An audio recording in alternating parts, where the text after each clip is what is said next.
السلام علیکم ورحمۃ اللہ وبرکاتہ۔ بسم اللہ والحمد للہ والصلاة والسلام علی رسول اللہ، اما بعد۔ محترم ناظرین،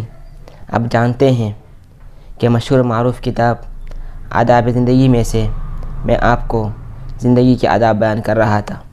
پچھلی ویڈیو میں اس کے پہلے باب طہارت اور نظافت کے آداب میں سے 5 آداب میں نے آپ کے سامنے بیان کیے تھے۔ آج انشاءاللہ مزید چند آداب آپ کے سامنے بیان کروں گا۔ سب سے پہلی چیز یاد رکھیے کہ نرم جگہ پر ہرگز پیشاب نہ کیجیے، اس لیے کہ اس کی وجہ سے بدن میں چھینٹیں اڑنے کا خطرہ رہتا ہے، اور ہمیشہ بیٹھ کر پیشاب کیجیے، الا ہے کہ آپ کو کوئی عذر ہو، ڈاکٹر نے آپ کو کوئی بیماری کا علاج بتایا ہو کہ کھڑے ہو کر پیشاب کرنے میں آپ کی صحت کے لیے اچھا ہے، تب الگ بات ہے، ورنہ عام حالات میں کھڑے ہو کر پیشاب کرنا یہ بہت بری چیز ہے، گندی چیز ہے، تہذیب کے ادب کے خلاف ہے، اور نبی کریم صلی اللہ علیہ وسلم کی سنت کے بھی خلاف ہے۔ دوسری چیز یاد رکھ لیجئے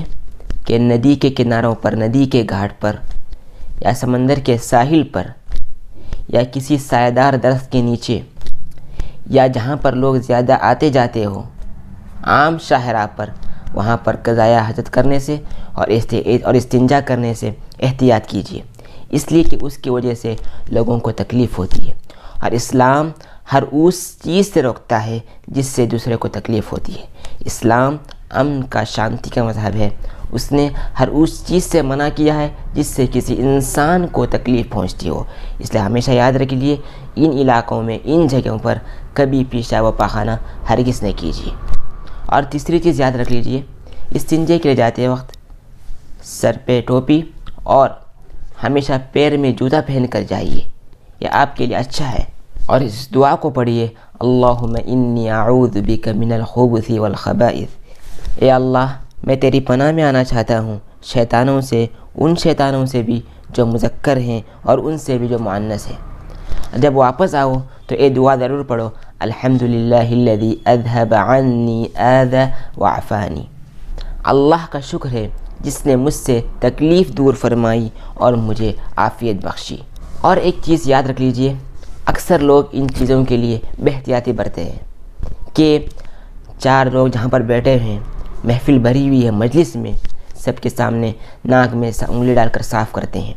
ہمیشہ یاد رکھ لیجئے، اگر آپ کو ناک صاف کرنی ہو یا آپ کو بلغم تھوکنا ہو، کسی کے سامنے ہرگز نہ کیجیے۔ اگر کہیں بیٹھے ہوئے ہو تو گلدان کا استعمال کیجیے، اگر کہیں چل رہے ہو تو سب کے سامنے فوراً مت تھوکیے، کہیں کنارے پر جا کر آرام سے تھوکیے، اس لیے کہ اس کی وجہ سے بھی لوگوں کو تکلیف پہنچتی ہے، اور ہر اس چیز سے کرنے سے رک جائیے جس سے کسی انسان کو تکلیف پہنچتی ہو۔ اور ناک بھی صاف کرنا ہے تو ہمیشہ یاد رکھ لیجئے کسی کنارے میں جا کر، کسی ایسی جگہ پر جا کر صاف کیجئے جہاں پر کوئی لوگ آپ کو نہ دیکھیں، اس لیے کہ تہذیب کے خلاف ہے، ادب کے خلاف ہے، نہایت قبیح چیز ہے۔ اور بعض لوگوں کی ایک عادت ہوتی ہے کہ رومال میں یا کپڑے کے کسی حصے میں تھوک کر اسی میں مل دیتے ہیں، یہ بھی گندی چیز ہے، یہ بھی ادب کے خلاف ہے، یہ کام بھی کبھی نہ کیجیے۔ اور بعض لوگوں کی یہ بھی عادت ہوتی ہے کہ منہ میں پان رکھ کر یا کوئی ایسی چیز رکھ کر